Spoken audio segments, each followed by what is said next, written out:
back, let's go. Set the pace, watch me steal the show. Higher ground, yeah, I'm rising fast. This is my moment, it's built to last. Keep the focus, keep the drive. Hello, everyone. Welcome to the Balanced, Beautiful, and Abundant Show. I am your host, Rebecca Whitman, helping you go from burned out and overwhelmed to balanced, beautiful, and abundant. We're so glad you're listening to our show, and we have a very, very special guest today. Welcome to the show, Michael Hingson. Thank you. Pleasure to be here. It is so amazing that you're on this show because I heard about your story. What happened to you during 9/11 when the World Trade Center was bombed? And I read about that your lab walked you down the stairs to safety. And I was so blown away by your story that I told several people, including my husband. And now you are on my show. I met you at an event. I didn't really go into your story because I kind of like the newness of like hearing it for the first time on my show. And I'm just like, oh my God, I totally know this person from the news and from the triumph that you were able to experience during 9/11. So I am just so excited that you're here. I feel like it's a huge manifestation and I can't wait to go deeper into your story. So let me tell my audience a little bit about your amazing background.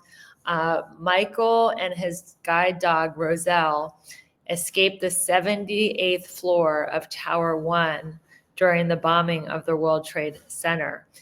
He has written a #1 bestseller called Thunderdog, and he has a second book called Running with Roselle, a story for our youth. He is an international keynote speaker. He has spoken for anyone from George Bush to the Larry King Show.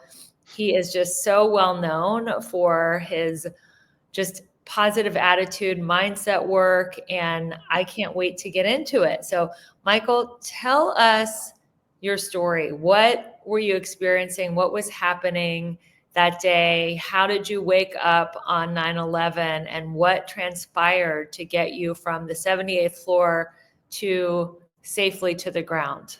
Well, and if I could start this way, there's also a third book called Live Like a Guide Dog, True Stories from a Blind Man and His Dogs About Being Brave, Overcoming Adversity, and Moving Forward in Faith that was published last August. And that book is all about helping people learn to control fear. And we can talk more about that later if you'd like. Yeah, let's talk But, about it later. but on September 11th, it started out like any normal, well, it mostly started out like any normal day. At 12:30 that morning, a thunderstorm came over our house. It came right over the house. Roselle was afraid of thunder, so we went down to my office in the basement, and I turned the stereo on and turned the volume up. But God has a sense of humor. The storm literally came right over our house, so it sounded like bombs were going off outside. I'd never heard thunder quite so loud. And if it was a message to tell me not to go into the World Trade Center that day, I guess I didn't pick up on that because it eventually went away. Anyway, at 2 o'clock, we went back to bed and got up at 5 and got ready and then went on into the city. And it was a normal autumn day in New York. And so we got to the World Trade Center and I got to my office about 20 to 8, just in time to meet somebody who was bringing breakfast that we ordered for our early arrivals. And I showed him where to set up while I went in and got my laptop projector and set all that up so that we could do presentations, because we were going to be training some people as to how to sell our products, some of our reseller partners. It was something that was set up by our distributor partner that worked with a lot of smaller resellers, our distributor partner, Ingram Micro. Anyway, at 8, David Frank, a colleague of mine from our corporate office who was responsible for pricing models, and who said that he wanted to come and be part of the seminar to talk about pricing. David came in, and some people from Ingram Micro, our distributor, were with him, and so we finished setting up the laptop projector. I can set it up, but he's a better aimer than I am.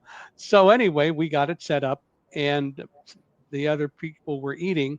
The last thing David and I needed to do before we started the seminars was to send a list on letterhead of all the attendees that morning, so that the Port Authority security people would have an actual list on letterhead that they could refer to when somebody came up and said, "Hey, I'm supposed to go to the 78th floor to Quantum." They could check the name and compare it with ID, and then they could give people badges and let them up. So at 8:45, I was literally reaching for stationery to put in the printer to print the list when we heard kind of a muffled explosion. It wasn't loud. The building sort of shuddered. And then as I'm tipping my hand toward the camera, that's what the building did. It tipped. Tall buildings like that are flexible. They're made to actually flex in the wind. And if an airplane hits them, like one hit the Empire State Building during the 1940s, and so Roselle was asleep under my desk. I moved over to the doorway, and it really makes a lot of sense. You know, you're on the 78th floor. If the building falls over, being in the doorway isn't going to matter. But I grew up in California in earthquake country, so I learned early building moves, habit, go stand in doorway. David was holding on to my desk, and we tipped so far that David and I actually said goodbye to each other because we thought we were about to take a 78th floor plunge to the street. But the issue is that um, several things happened. We said goodbye, but the building slowed down and it stopped, and then it started coming back the other way and got vertical again. And immediately I moved back into my office and I met Roselle coming out from under my desk. I took her leash. I told her to heel, which meant to come around on my left side and sit. She did that. And about that time, the building dropped straight down about 6 feet. Oof. Because as we now know, the building was going back, the expansion joints were going back to their normal configuration. What you need to understand is that I spent a lot of time once I started working in the World Trade Center as the Mid Atlantic Region sales manager for Quantum Corporation, as the leader of the office. I spent time learning what to do in an emergency. I spent time learning all the emergency exit processes, emergency preparedness things, and so on. That's not what a guide dog does. People think, oh, the guide dog just let him out. No, the guide dog doesn't do that. It's not what they're supposed to do. The purpose of a guide dog is to make sure that we walk safely, not to know where to go and how to get there. So, as I point out to people all the time, Roselle did not lead me out of the World Trade Center. In fact, part of the time I couldn't even use the harness because it was too crowded to have us walk side by side. So, Roselle was actually behind me. The job is to make sure that we walk safely, and my job is to tell Roselle step by step where I want her to go and how to get there. So if I want her to go left, I use hand signals and I say left. If I want her to go right, right, forward, and so on. She gets to the bottom of a flight of stairs, she stops, or she gets to the top of a flight of stairs, she stops.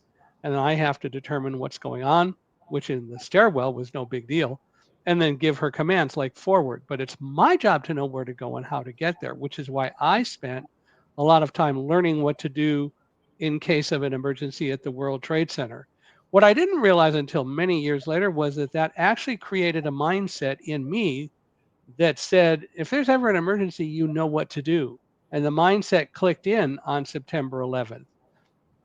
We didn't know what happened. Of course, people say to me all the time, well, of course you didn't know because you couldn't see it. Excuse me, the last time I checked, Superman and X ray vision were fictitious and are fictitious. No one on my side of the building knew what happened. I was in the stairwell going down 78 floors with hundreds of people. No one knew what happened because the last time I checked, people can't see through a whole bunch of floors of concrete and steel and rebar and so on. We didn't know. We figured out after about 4 floors, once I got into to the stairwell, that an airplane probably hit the building because I was smelling an odor, and I finally realized I'm smelling the fumes from burning jet fuel. I smell it all the time at airports. Well, when I observed that to other people, they said, yeah, that's what it is. We were trying to figure it out. We must have been hit by an airplane, but we didn't know the details and we didn't know why. So we figured and assumed an airplane hit, but we didn't know what kind, how big, deliberate, or whatever. We just figured that was the case. We all worked together to make sure we didn't have panic on the stairs going down. There were several times that some people almost lost it. Before we left our offices to go to the stairwell, I asked David to get our guests to the stairs. I said, don't let them take elevators because if they take elevators, and David saw fire outside our window and above us, and he said there are millions of pieces of paper falling outside our windows. And so since there was fire, I pointed out to David, don't let our guests take the elevators because if the fire gets into the elevator shafts, which it did, then anybody in the elevator cars could perish. That's something that I knew, again, because I knew that the elevators ran in the central core of the World Trade Center, and clearly some of the elevators did get fuel droplets that ignited and so on, and people were burned. So when you're going down the stairs with Roselle, are you, because you're blind, are you feeling people in front of and behind you? Are you trying to get around them because your survival instinct is I got to get down fast? Like what was it like as far as the pacing and the speed of getting down? Was it like a gridlock situation, or were you able to like maneuver your way in between people with guiding your dog behind you? Kind of neither. When we were going down the stairs, we kept people from panicking. We didn't rush. Nobody rushed. We walked at a good clip down the stairs, but I didn't try to go around people. And they mostly didn't try to go around me. A couple people were in a big hurry, but mostly that didn't happen because we knew instinctively that if we didn't work together, if we didn't keep panic from occurring on the stairs, too many people would be trampled. So again, we didn't know what was going on. We didn't know that that a terrorist attack had occurred with an airplane full of 26,000 pounds of jet fuel that had exploded as it hit the building. So I think that was something that did help us, but we mostly didn't really do any panicking that would cause people to rush and just run over people. And we knew that we needed to do that. There were several of us on the stairs who at one time or another worked to keep people from panicking. At one point, David panicked. He said, "Mike, we're going to die. We're not going to make it out of here." And I just said, "Stop it, David. If Roselle and I can go down these stairs, so can you." And what he then did, what I thought was really great, and I talk about it when I give speeches and talk at keynote addresses and so on about the World Trade Center. David said, after I yelled at him, and I did that very deliberately. He said, "I'm going to walk a floor below you and tell you what I see because I got to get my mind off what's going on." And I said, "That's fine." So like when we got to the 45th floor, David was at the 44th floor and he said, "Hey, Mike, I'm at the 44th floor. This is where the cafeteria is, not stopping, going on down the stairs." And the reason I talk about that is that what Was he David, yelling that to you he up would, the stairs? let me finish. He was shouting to me from a floor below. But the Wow. point of what David did was he became a focal point for anyone who could hear him. So Mm. for maybe hundreds or thousands of people above and below him, suddenly they heard things like, "Hey, Mike, I'm at the 43rd floor. All's good here." He gave everyone something to focus on. That had to help keep people from panicking because they heard someone who sounded like they were okay and were saying that they were okay, and they were going down the stairs. So he gave everyone something to focus on that said, "I'm okay." And that had to keep a lot of panic from occurring on the stairs. Did everyone from your office survive, and the guests of your office? Oh yeah, all the people from my office who would normally be in were not there. They were out working, supporting their manager, who wanted them to be out selling and fixing products and so on. But the other people who were in our office got out. Most all of the people who perished were above where the planes hit because then they couldn't get out. So very few people below, and some were in that situation, but very few people below where the planes hit didn't make it out. Most everyone did. So our guests made it out because we were all out of the office by 5 minutes after the plane hit and going down the stairs. And the people who were in our office actually saw us um, as we went by, or as we were on the second level, going out of the whole center part of the system to outside. They saw us. They were already down the stairs because we had started them down before we left. What a story. We are going to cut to a quick commercial break.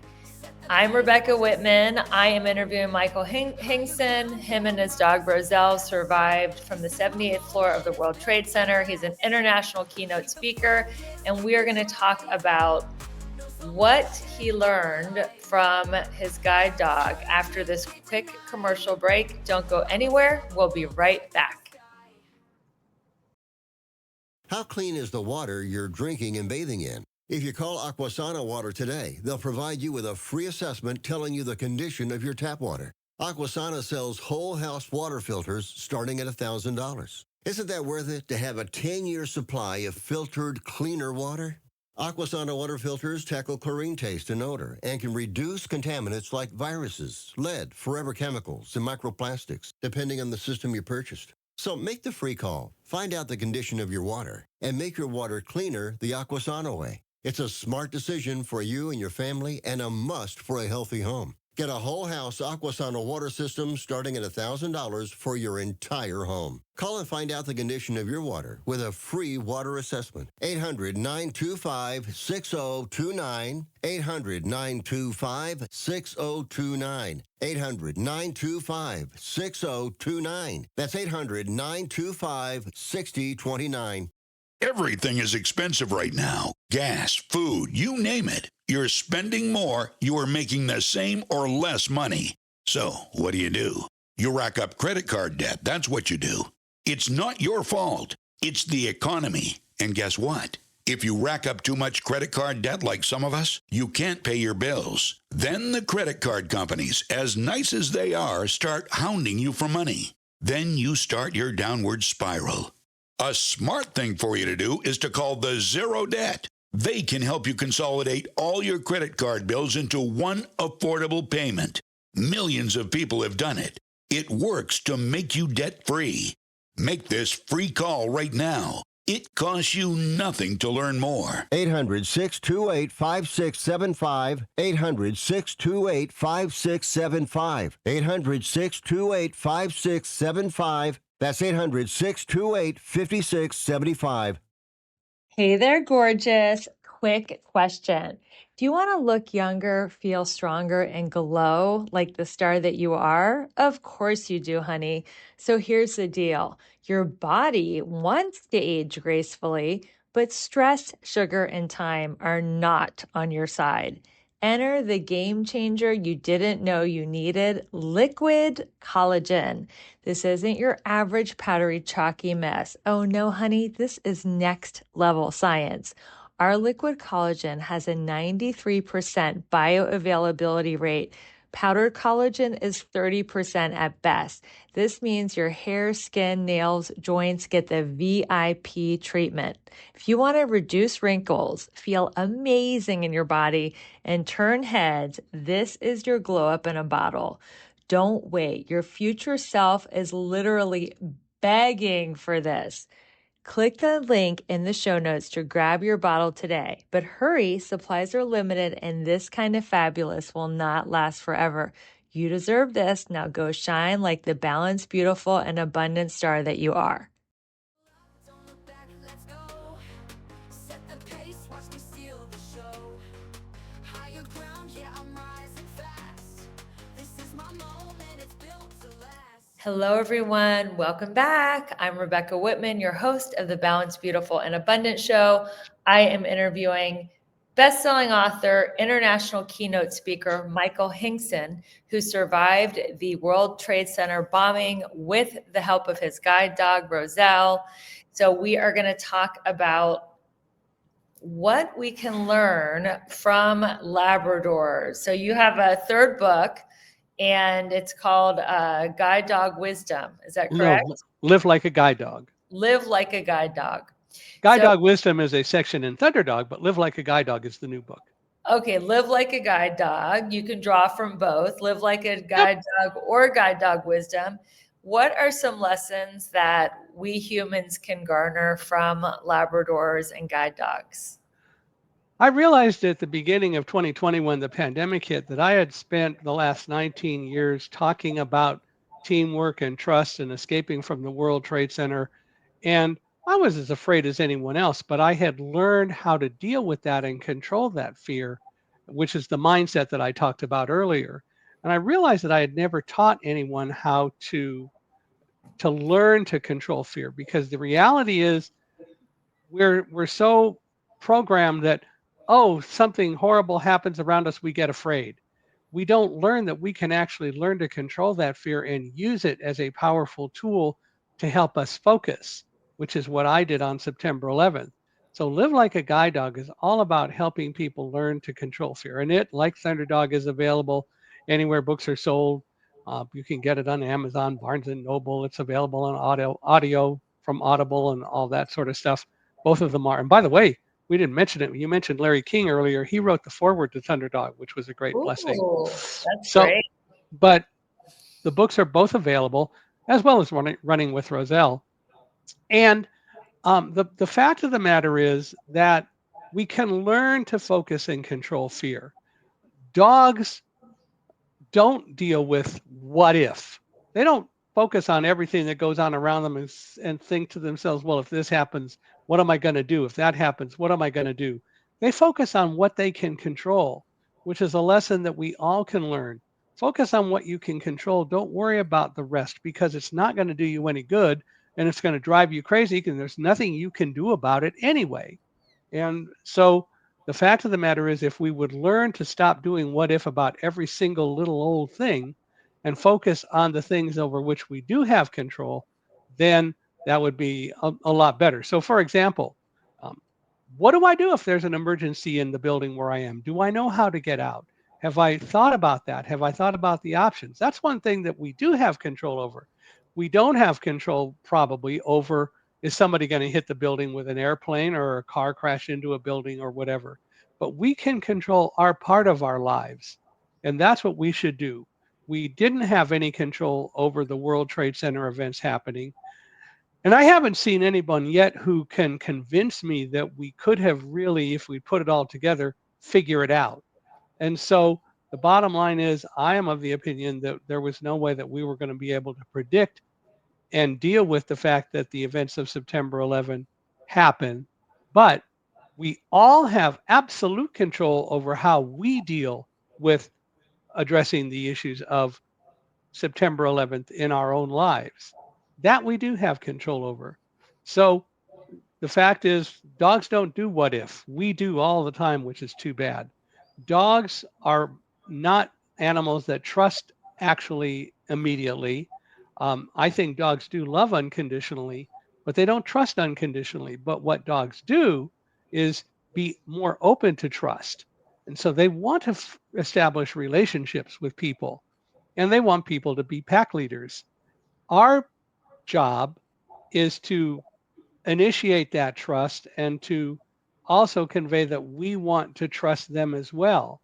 We can be more open to trust than we are.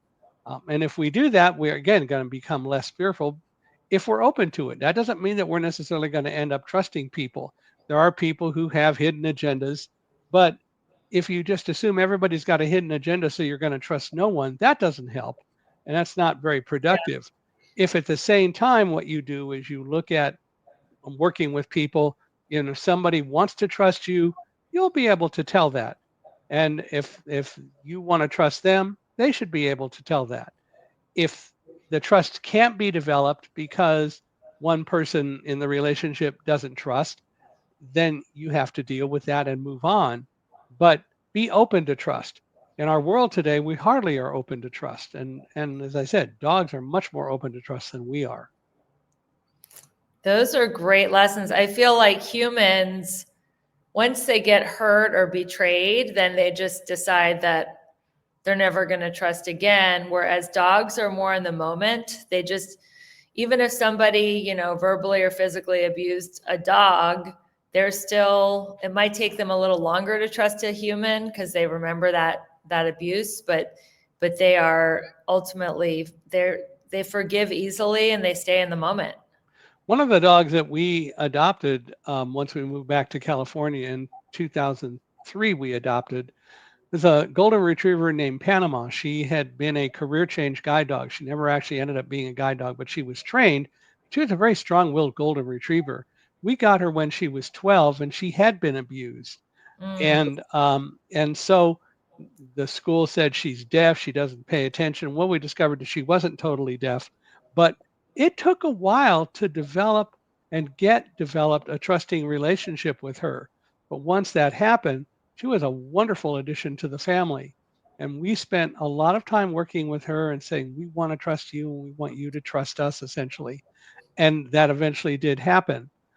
So we had her, which was a lot of fun, and she eventually played with the other dogs in our house, which was great. But you're right, when they're abused, it is something they remember, but it would take an incredible amount of negativity to get a dog to the point where they won't trust at all. And I have never heard of a dog that is so negatively impacted that you can't break through barriers. With people, you're right.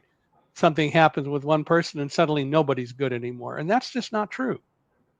That is a great point. Now, I'm obsessed with labs. I know you've probably had a lot of them.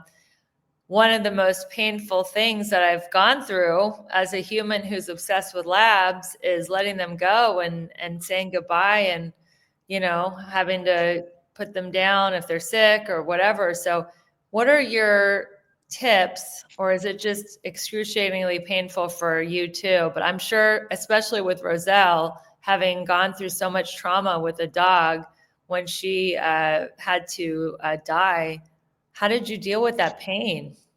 Well, the issue is that I adopted a mindset a long, long time ago that dogs aren't going to live as long as I, Mm-hmm. and that every guide dog is a teammate. And in fact, I have to be the one to decide when the dog retires because they'll work till they drop, Yeah. and they always want to work. And so I start to see signs like the dog doesn't see as well as it did. It goes slower at night. It doesn't walk as fast, and so on.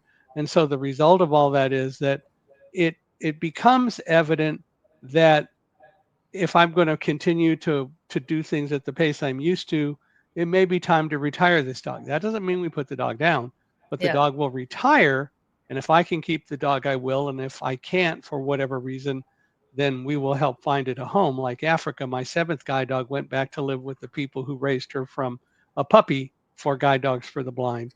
And once she left and went back with them, walking out the door without a backward glance, thank you very much. Uh, but she lived another 2 years.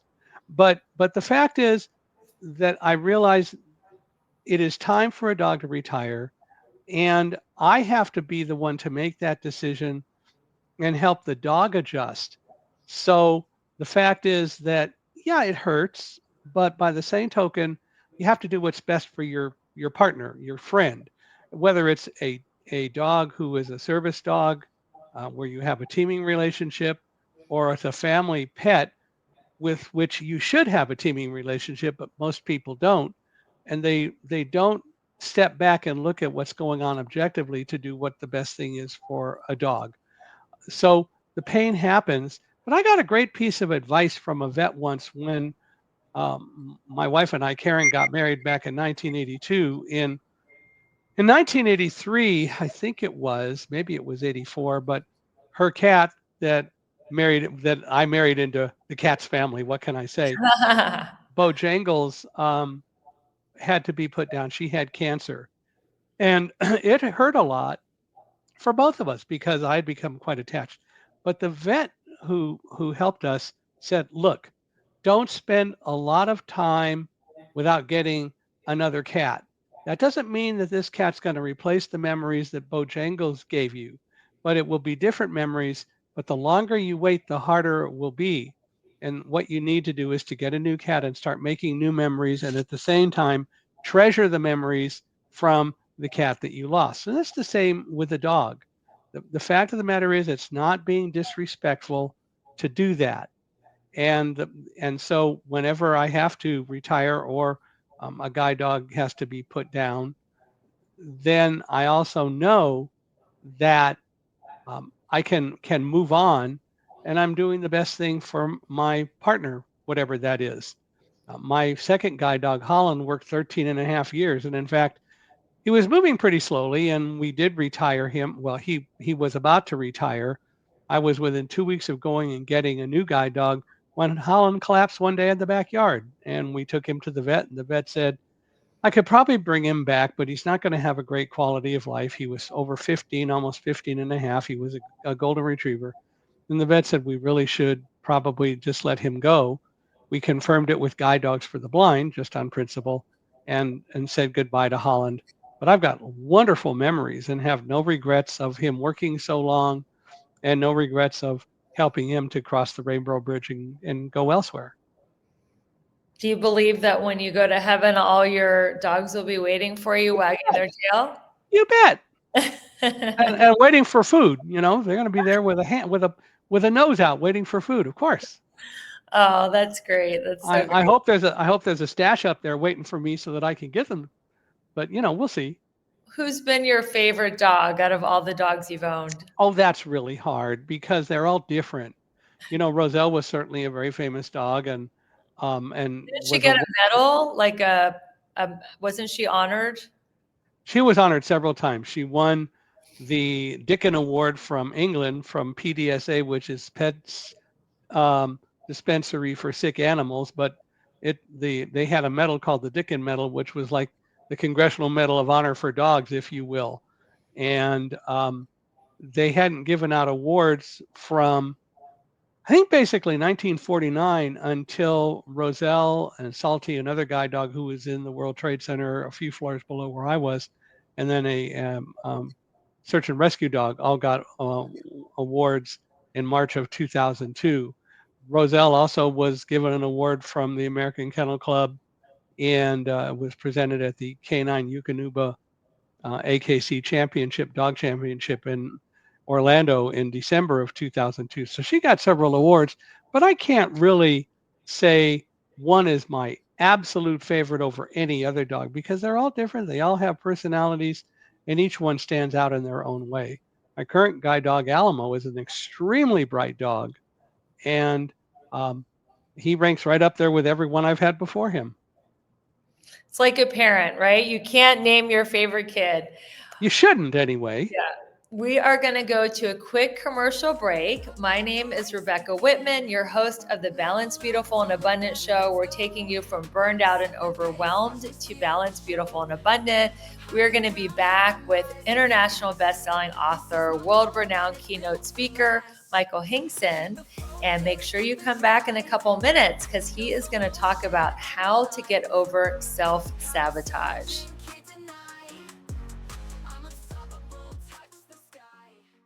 People ask all the time, who the heck is Low Cost Airlines? Well, we're not just one airline. When you're talking to us, you're talking to everyone. We are the discount supermarket for all airline tickets. Plus, we have all the airlines and always have the best prices. American, Delta, United, plus all the specialized international airlines and a lot more. And we make it easy. We guarantee you'll talk to a live human in 60 seconds. You can have the rates you need and have your trip booked in 5 minutes. Now, how cool is that? And remember, when you're talking to us, it's like talking to every single airline available with one fast phone call. All you need to do is call and find the best prices to fly wherever it is you want to go. So are you ready?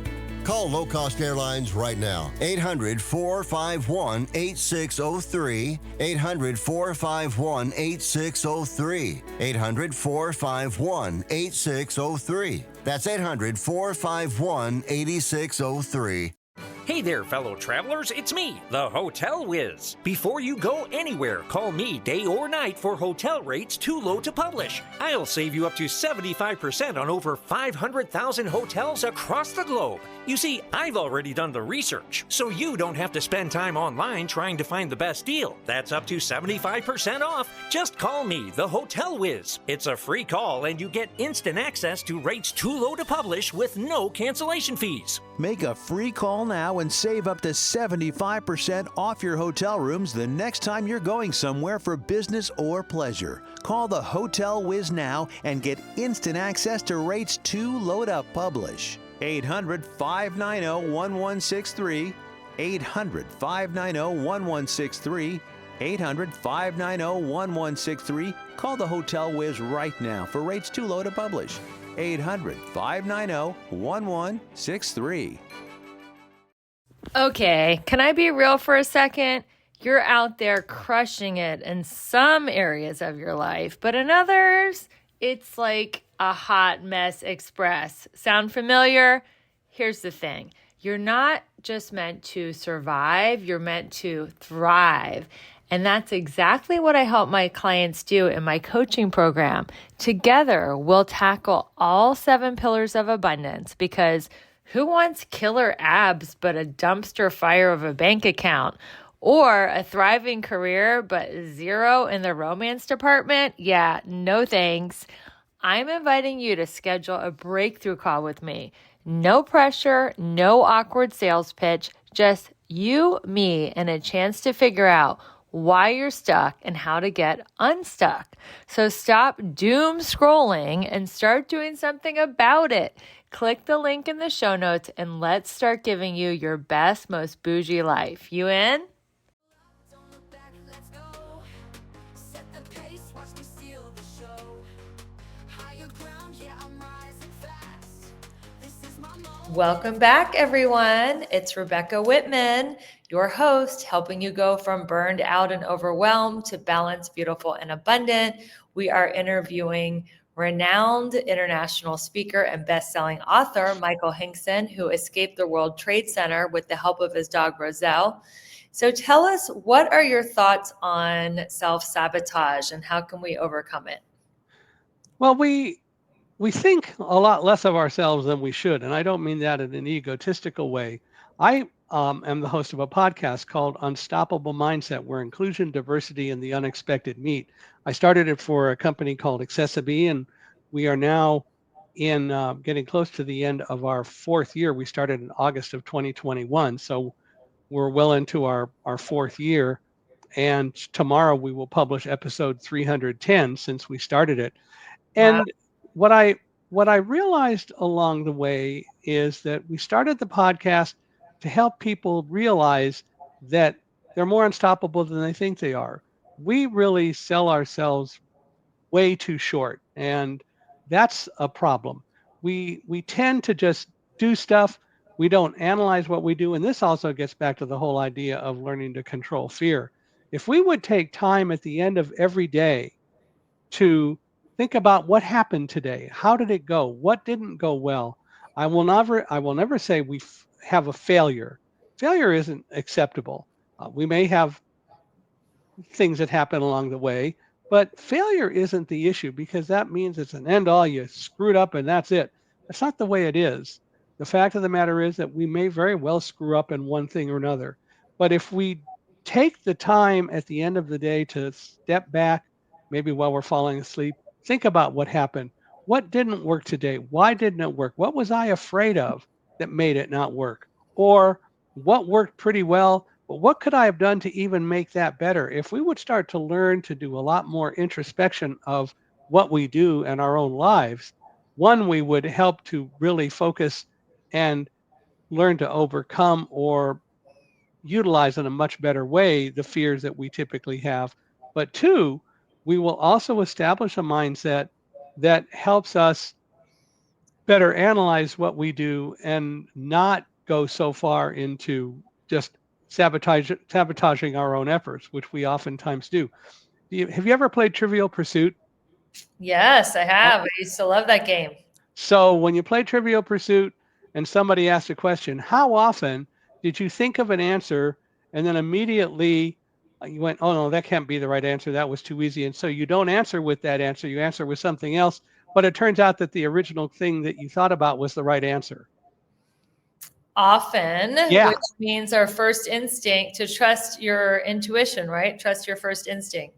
Exactly right. And the bottom line is that we need to really listen to our inner voice. We really need to learn how to trust our minds that know things that we may have consciously forgotten, but they're still there. And the fact of the matter is that if we would learn to listen to ourselves, we would be much better off, and we would be a lot more productive, and we would be able to function a whole lot better than otherwise we might. And I think that people who are successful, who truly are successful, um, understand that, and they learn to listen to that voice. And the result of that is that they tend to not sabotage efforts. But the other part about that is there are also rules to go by, and it's important that you aren't a jerk. You don't do things just to trounce on everyone else. But again, you have to learn how to do that. But you can, and I think we all instinctively have those abilities inside of us if we will choose to learn them and use them to make ourselves better people. Do you think because you don't have sight that you've been forced to deepen your intuition and that you have a clearer channel to the divine where you're getting like intuitive hits and communicating with the divine, who I like to call God? Do you think that that intuitive muscle has been deepened for you and heightened? I don't think blindness has anything directly to do with it. I know a lot of people who don't listen very well at all, Yeah. and both blind and sighted people. I also know sighted people who do listen very well. I Yes. think we all have the ability.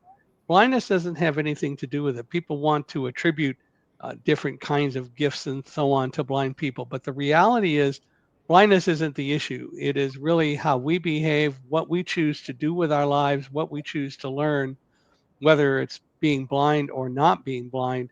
The abilities and the opportunities are there, but we have to understand that and learn about them and then move forward. That is well said. So how do we change our mindset? There's so many people who they think maybe they feel sorry for themselves, or maybe they're in a mode of I'll never be successful, or I'll never get that promotion, or they just feel so stuck in their life. How do you suggest people change from a fixed mindset to a growth mindset? Well, if they feel that way, then that's what's going to happen. Yeah. We have to start taking time at the end of every day to be a little bit more introspective and to say, this happened today. I didn't like that, but oh, when I think about it, here's what I could have done if I had thought about it. And I'm going to make sure that I think about that in the future so that the next time this comes up, it won't happen again. We have to take the initiative of developing our mind muscle. We have to be the ones to learn that we are our best teachers. We're not our own worst critics. It's a negative concept that isn't a positive thing. We are our own best teachers because, in fact, no one can teach us anything. They can present us with things, but we have to decide to teach ourselves and learn from it.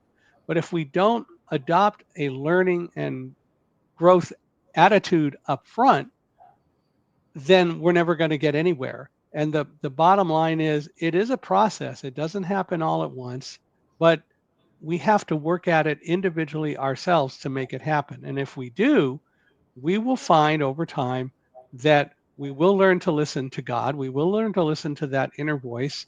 We will be able to grow and make more positive, constructive decisions. And the things that we used to think are failures, but are just challenges that maybe we could have addressed differently, will get addressed differently and we'll be able to move forward. I like writing. That's a tool that's really helped me to process what's happened to me. I have a abundance journal that I use, and if anybody's listening, you want to grab it, it's in the link in the show notes, but it's basically flipping the negative to the positive by saying how the worst thing that happened today is actually the best thing. And there's other ways where I'm kind of like noting what I progressed on, what I'm working toward, looking at other people and noticing what's working for them. And I think for me, this abundance journal has been one of the biggest tools to learn from my own experience and reframe as you're explaining. We have to vision, and we have to be the ones for ourselves to take the initiative to vision and view what we want our life to be. And if we view that in a positive way and we consistently do it, when things happen that we don't expect, that would typically be negative sorts of things, when we're thinking about it in a positive way, then we're much more empowered to be able to say, why'd this happen? What can I do to make sure that doesn't happen in the future? But we have to take the initiative to do that. When we do, it works. It takes a while, but it works. Because we're learning from our own experience, and we're not just being a victim and letting life happen to us. We're saying, okay, what is my part? What did I do to create that situation? And how can I be better the next time? Right, that's the point. And that is a question, and those are questions that we should be asking ourselves all the time. It isn't negative, it isn't wrong to ask. The question is, though, not just asking the question is then looking inside to get the answer. And the Yes. more of that we do, the more answers we'll get. Now, I know you mentioned that you were a sales manager when the 9/11 tragedy happened. A lot of people on this show are entrepreneurs and salespeople. So, do you have any advice for your sales process or what you learned about sales when you were the sales manager? Be ethical in everything that you do. I had situations where we went on sales calls. My team wanted me to go with them, and I figured along the way, and I ask a lot of questions when I'm in a sales mode. I don't ask yes or no questions. I want to know things like, tell me what it is that you're looking for in a product that you brought us out here for. Tell me about your project. And getting information like that and learning to listen to what people say will tell you whether you have the right product or not. And if you don't have the right product, don't force something on people.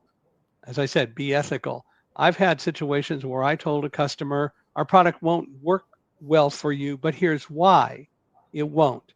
The reality is that when I do that and did that, invariably I got calls later saying, we really appreciate what you told us. And the result of all of that is we have another project that clearly works best with your product. We're not even going to put it out to bid. Tell us the price and we'll buy it today. And again, it's developing a trust. The best salespeople are teachers, they're guides, they help people. And again, if they don't have the right product, be honest about it. If they do have the right product, help people understand why it's the right product. Don't just say it is.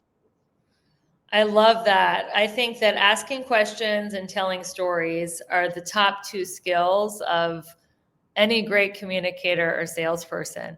Do you have any parting words of wisdom, Michael, from everything that you have learned along your way of escaping 9/11, speaking on stages in front of, dignitaries and all the different corporations you've spoken in front of? Like, leave us with some parting words of wisdom.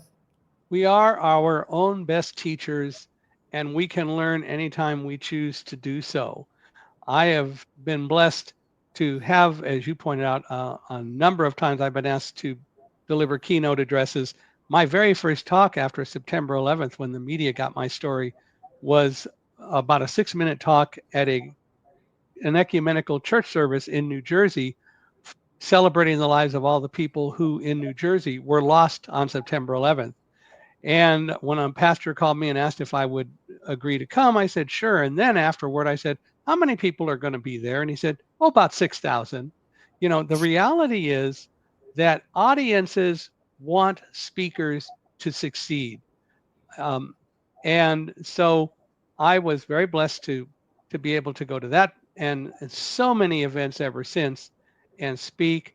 And I know that people want to hear the story. And my job is to understand the audience and bring it to them in a way, whatever it is I'm bringing, that will cause them to react in a positive way and gain their trust as we're going forward. Wonderful, wonderful, wonderful. Thank you, Michael. I know my listeners are going to want to stay in touch with you. How can people stay in touch with you? Where can they find you online? So they can find me at www.michaelhingson, MICHAELHINGSON.com. There's a way they can contact me through there. They can email me at speaker@michaelhingson, MICHAELHINGSON.com. If they buy my books, there's contact information in there as well. Love people to come and listen to Unstoppable Mindset. It is available wherever podcasts are available. So I hope people will do that. And we're going to have you on, as you know, in sometime in the future. So we're I looking cannot forward to wait. that. Yeah, Yeah, I'm looking forward to it. It'll be fun. I But can't wait to hear your show. I'd love to interact with anyone. And if you want to be a guest on our podcast, there's only one rule, and that is you got to have fun. If you can't have fun, we don't want you.